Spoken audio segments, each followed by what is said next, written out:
I called my internet provider on a Tuesday and saved $35 a month. The entire call took 8 minutes. I have since used the same script to lower my phone bill, insurance, and gym membership. Here is exactly what to say. They assume the price on the bill is fixed.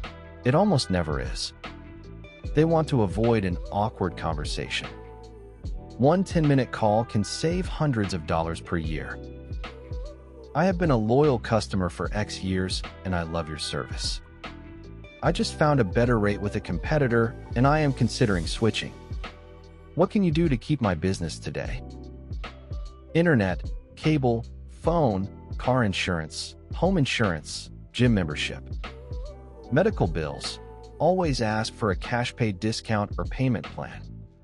Credit card interest rate. Call and ask. Most will lower it. Do not negotiate with the first representative you reach. Say, "Can I please speak with your retention or loyalty department?" This team has real authority to cut your rate.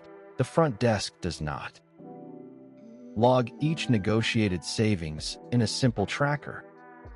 $35 internet plus $20 phone plus $40 insurance equals $1,140 per year.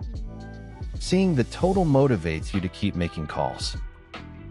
Track every dollar you negotiate down with the free savings tracker in the description. Some people find over $1,000 in annual savings in the first month. Link is below. New money tips Monday, Wednesday, and Friday.